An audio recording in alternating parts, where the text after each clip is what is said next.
kaitra, žinokit visada pietums vieta.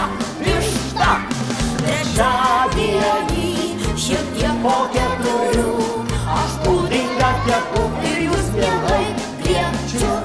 Kopūstai ketvirtadienį, kopūstai ketvirtadienį sulaukė pagaliau. Kopūstai su dešrelėmis, kopūstai su dešrelėmis, kas gali būt skaniau.